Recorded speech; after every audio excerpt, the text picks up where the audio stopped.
2024 లేదా 25లో డిగ్రీ లేదా బీటెక్ చదివారా? సాఫ్ట్‌వేర్ జాబ్ కోసం ఎదురు చూస్తున్నారా? అయితే కోడ్ జ్ఞాన్ 100 డేస్ కోర్సులో చేరండి, జాబ్ సాధించండి.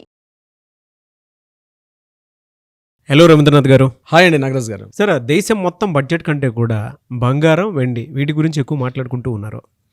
అసలు ఇది ఇక్కడ ఈ విషయంలో పెట్టుబడి పెట్టాలా వద్దా అనేటువంటిదే చాలా ఎక్కువగా జరుగుతున్నటువంటి డిస్కషను. అంటే ఇది సరైన సమయమేనా? భారీగా తగ్గుతూ ఉన్నాయి. ఇది దేనికి సంకేతం అని మనం అనుకోవచ్చు అంటారు?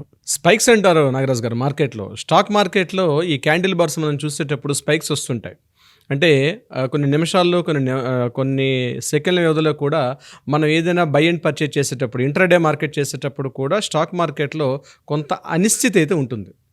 అటువంటి పరిస్థితే ఈరోజు గోల్డ్ యొక్క పర్చేజింగ్లో కూడా, గోల్డ్ యొక్క రేట్స్లో కూడా ఉంది. ఇది కేవలం భారతదేశంలో మాత్రమే కాదు, ఇంటర్నేషనల్ లెవెల్లో కూడా ఉన్నట్టుగా ట్రేడ్ పండితులు అయితే చెప్పడం జరుగుతుంది.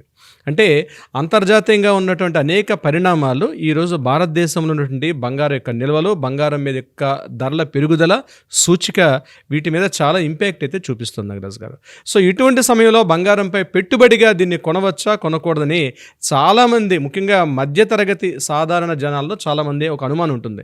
అంటే బాగా తగ్గుతుంది కాబట్టి ఈ టైంలో మనం పర్చేజ్ చేసి ఇంట్లో పెట్టుకుంటే చాలా మంచిది కదా. ఎందుకంటే ప్రతి ఒక్క సాధారణ మధ్యతరగతి వ్యక్తికి కూడా ఈరోజు ఏదైనా అత్యవసర పరిస్థితులు వస్తే ఇమీడియట్గా మనకి ఇన్స్టెంట్గా అమౌంట్ దాన్ని అంటే లిక్విడిటీ చేసుకోవాలి, దాన్ని క్యాష్ రూపంలో మార్చుకోవాలనుకుంటే బంగారం ఒక్కటే మధ్య మార్గంగా కనిపిస్తుంది. ఇది ఇప్పుడే కాదు, చాలా సంవత్సరాల నుంచి కూడా ప్రతి ఇళ్లలో కూడా కేవలం ఆభరణాల రూపంలోనే కాకుండా కొంత అమౌంట్ని అత్యవసర పరిస్థితులు వచ్చిందంటే వీధి చివర ఉన్నటువంటి, అంటే పెద్ద పెద్ద అంచనా ఇంటర్నేషనల్ ఈక్వేషన్స్, అంతర్జాతీయ యొక్క సూచికలు నేను చెప్పట్లే, సాధారణ ఒక మిడిల్ క్లాస్ పర్సన్స్ ఏం ఆలోచిస్తారంటే వీధి చివర ఉన్నటువంటి ఒక గోల్డ్ ఉంటారు కదండి, ఆ బంగారం పెట్టుకున్న తాకట్టు వ్యాపారస్తులు ఇమీడియట్గా పెట్టి తమ యొక్క ఇంటి కుటుంబ నిర్వహణతో సహా ఏదైనా అత్యవసర పరిస్థితి వచ్చింది, జాబ్ పోయింది, లేకపోతే ఇంట్లో పెద్దానికి కాస్త అనారోగ్య సమస్యలు వచ్చాయి, పక్కన ఎవరికైనా వెళ్ళి చేయబదులుగా డబ్బులు అడగాలంటే వాళ్ళు ఎంత రేట్లు అడుగుతారో తెలియదు, కొంతమంది డిమాండ్ చేస్తారు.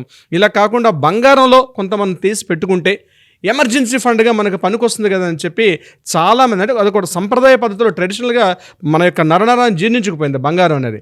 అటువంటి యాటిట్యూడ్, అటువంటి భావన ఉన్నటువంటి మనలాంటి ఒక మధ్యతరగతి వ్యక్తులకి ఈరోజు బంగారం యొక్క ధరల పెరుగుదల, ధరల యొక్క తగ్గుదల చూస్తుంటే అదే ధర తగ్గుతుంది కదా కొనుక్కుందాం అనుకునేసరికి సడన్గా ధర పెరగడం, ధర పెరుగుతుంది కదండి ఇంకా పెరుగుతుందేమని చెప్పి పర్చేజ్ చేసేయడం.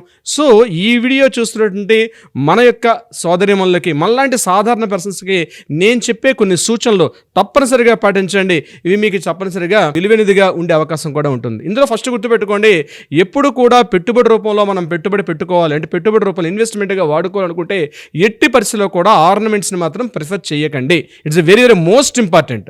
ప్రతి ఒక్కరికి ఒక సూచన.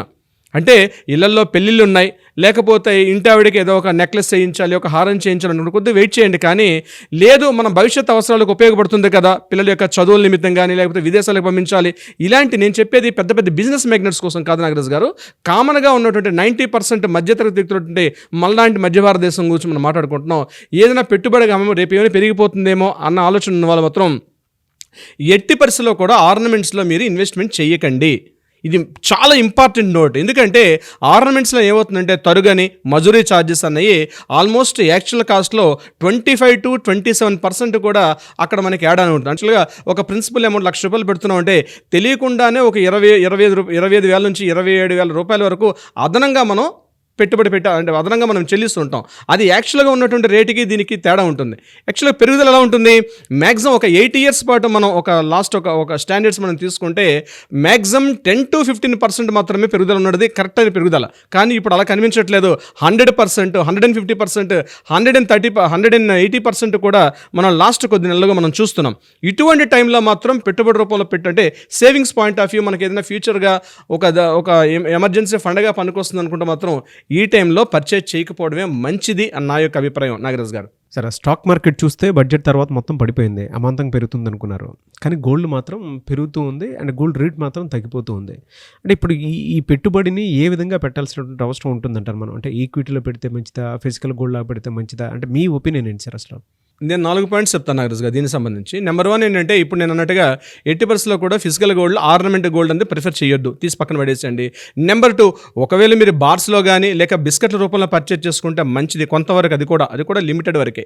అది ఎంతవరకు మనం పెట్టుబడి పెట్టాలనుకుంటే మీ యొక్క ఇన్కమ్ ఎంతైతే ఉంటుందో ఉదాహరణకి ఇంట్లో ఉన్నటువంటి ఇంటి పెద్ద, ఇంట్లో ఉన్నటువంటి పిల్లలు ఎంతమంది సంపాదిస్తున్నారో టోటల్ ఇన్వెస్ట్మెంట్లో 10-15% మాత్రమే గోల్డ్లో పెట్టుకోండి. టోటల్ ఇన్వెస్ట్మెంట్ మొత్తంలో మోర్ దెన్ 50-80%. ఈ మధ్య మనం చూస్తున్నాం గడిచిన కొద్ది రోజులుగా అప్పు చేసి కూడా పాత బంగారాన్ని లోన్స్ కంపెనీస్లో పెట్టి అక్కడి నుంచి తీసుకొచ్చి 3 రూపీస్కి 5 రూపీస్కి వడ్డీ తీసుకొచ్చి పెట్టారు. ఇలాంటి పిచ్చి పనులు మాత్రం ఎట్టి పరిస్థితుల్లో చెయ్యవద్దు. ఎందుకంటే మార్కెట్ అనేది స్థిరంగా లేదు కాబట్టి ఈ టైంలో కరెక్ట్ ఇది కాదు. సో మ్యాక్సిమం మన ఇన్వెస్ట్మెంట్స్లో 10-15% మాత్రమే పెట్టుకోండి. అది ఒకే చోట పెట్టుకోకుండా ఈక్విటీస్లో ఉంది, అంటే లీగల్ సావరెన్ బాండ్స్ అని ఉంటాయి. అంటే ఈ మధ్య రీసెంట్గా కేంద్ర ప్రభుత్వం ప్రవేశపెట్టినటువంటి ఒక 4 years నుంచి సావరెన్ బాండ్స్ అమ్ముతున్నారు. ఆ సావరెన్ బాండ్స్ పర్చేజ్ చేసుకోవడం వల్ల మీకు 10-15% తప్పనిసరిగా మీకు హైక్ వచ్చే అవకాశం ఉంటుంది. 8 yearsలో ఉన్నటువంటి దీంట్లో చూస్తే మీకు స్టాండర్డ్గా 10-15% వస్తుంది. అందులో మరొక పాయింట్ ఏంటంటే ఈటీఎఫ్స్లో పెట్టుకోవడం, అంటే ఈక్విటీ ఫండ్స్ షేర్స్లో కూడా కొంతవరకు సేఫ్టీ జోన్. ఫిజికల్ గోల్డ్లో మనం పర్చేజ్ చేసుకునేటప్పుడు మాత్రం మొత్తం ఇన్వెస్ట్మెంట్ అప్పులు చేసి ఏదో జరిగిపోతుంది, ఏదో అద్భుతాలు జరిగిపోతాయని మీరు ఆలోచించి ఎట్టి పరిస్థితుల్లో కూడా ఫిజికల్ గోల్డ్ వైపు మాత్రం పరుగులెత్తుకు వెళ్ళి షాపులు క్యూ కట్టి అక్కడ క్యూ లైన్లో నిలబడి గంటల కొద్దీ వేచి చూసి ముందు రోజుకి పొద్దున్న రేటుకి సాయంత్రం ఉన్న రేటుకి మీరు కంపారిజన్ చేసుకొని మీరు పర్చేజ్కి వెళ్ళొద్దు. నేను ఇంకొక ఇంపార్టెంట్ పాయింట్ చెప్తాను నాగరాజ్ గారు. ఎర్లీ మార్నింగ్ 3 o'clockకి మనకి మనీ కంట్రోల్ యాప్స్ అని కొన్ని యాప్స్ ఉంటాయి. అందులో MCX యొక్క ట్రేడింగ్స్ కనిపిస్తుంటాయి మనకి. ఎర్లీ మార్నింగ్ 3 o'clock రిలీజ్ చేస్తారు ఇంటర్నేషనల్ ట్రేడింగ్లో. ఒకవేళ ఆ రోజు గోల్డ్ ఒకవేళ రేటు పడిన, అంటే ముందు రోజున రేటు కన్నా కాస్త తక్కువగా ఉన్నట్టుగా కానీ ఇండెక్స్ కనిపిస్తుంటే మాత్రం వెయిట్ చేయండి. అంటే నేను చెప్తున్న గడిచిన ఒక 1 month నుంచి జరుగుతున్న రేట్లో ఈ యాప్ని ఫాలో అవ్వండి. మనీ కంట్రోల్ యాప్ అది. నేను దాన్ని ప్రమోట్ చేయట్లేదు. మ్యాక్సిమం ఇంటర్నేషనల్ స్టాండ్స్ అందరూ కూడా ఈ యాప్ని ఫాలో అవుతున్నారు. అందులో MCX యొక్క ఆ పోర్ట్ఫోలియోస్ చూస్తారు మార్నింగ్ ఇంటర్నేషనల్ స్టాండర్డ్స్లో ఎలా ఉందని. అంటే ఒక దేశం ఇది కేవలం ఇంటర్నేషనల్ ట్రేడింగ్స్లో ఉంటుంది. దాంట్లో మనకు కనిపిస్తుంది ఈరోజు ఇండియన్ రేటే కూడా ఎంత ఉంటుంది. మార్నింగ్ ఎర్లీ మార్నింగ్ 3:30-4 o'clock కనిపిస్తుంది. ఎవ్రీ పర్సన్ ఈజీగా చూసుకో, దానికోసం న్యూస్లు వెతకాల్సిన అవసరం లేదు. మార్నింగ్ 3:30-4 o'clock వస్తున్నట్టు న్యూస్ బులెటిన్ మీరు ఒక్కసారి ఫాలో అవ్వగలిగితే అందులో మీకు రిజల్ట్ కనిపిస్తుంది. దాన్ని బట్టి పర్చేజ్ చేయాలా వద్దనేది. బట్ ఏదైనప్పుడు కూడా legal sovereign bonds, physical gold కాకుండా బార్స్ కానీ లేక బిస్కెట్స్లో పెట్టుకోండి. వచ్చేది ఎలాగో మ్యారేజ్ సీజన్ మాత్రం ఇది కొంతవరకు ఇబ్బంది కలిగే పరిస్థితి. ఎందుకంటే ఫిబ్రవరి, మార్చి, ఏప్రిల్లో చాలా ముహూర్తాలు ఉన్నాయి. కొన్ని లక్షలాది పెళ్ళిళ్ళు ఉన్నాయి. కొన్ని కోట్ల రూపాయల టర్న్ ఓవర్ కూడా నడిచే అవకాశం కూడా ఉంది. ఈ సమయంలో ఇటువంటి ఈ స్పైక్స్ రావడం ఏదైతే ఉందో మార్కెట్ ఫ్లక్చుయేషన్స్కి ఇది కొంత నెగిటివిటీ అని చెప్పొచ్చు. ముఖ్యంగా అమ్మాయికి పెళ్లి చేయాలి, అబ్బాయికి పెళ్లి చేయాలి, ఏదో బంగారం పెట్టాలని మనకు ఒక సంప్రదాయ పద్ధతులు కొన్ని ఉన్నాయి. ఈ టైంలో మాత్రం పర్చేజ్ చేయడం మాత్రం కరెక్ట్ అనేది కాదు. వీలైతే మాట్లాడుకొని వాళ్ళు కూడా బాండ్స్ ప్రిఫర్ చేసే అవకాశం చేసుకోండి. ఎందుకంటే ట్రెండ్ మారాల్సిన పరిస్థితులు కూడా ఉన్నాయి. ఈ రోజున రేట్లో ఎక్కువ రేట్లో కొనేసి అయ్యో మనం ఆ బడ్జెట్లో ఇబ్బంది పడే పరిస్థితి కాకుండా బాండ్స్లో కొనుక్కుంటే చాలా వరకు సేఫ్టీగా ఇబ్బందులు పడి అప్పులు పాలయ్యి ఏదో జరిగిపోతున్నటువంటి ఒక ఊహల్లో మాత్రం భ్రమల్లో మాత్రం బతకాల్సిన అవసరం లేదు. నాగరాజ్ గారు చూద్దామండి అసలు ఏ మేరకు ఉంటుందనేది. అంటే మన ఆడియన్స్ ఒపీనియన్ కూడా దీన్ని ఏ విధంగా తీసుకుంటాం. బట్ 4 points మాత్రం చాలా డీటెయిల్గా చెప్పారు. ప్రతి ఒక్కరు దాన్ని అర్థం చేసుకుని కనుక ముందుకెళ్ళగలిగితే నిజంగానే చాలా బాగుంటుంది. Anyways thank you so much Alagar Ravindranath garu. Thank you so much Nagaraj గారు.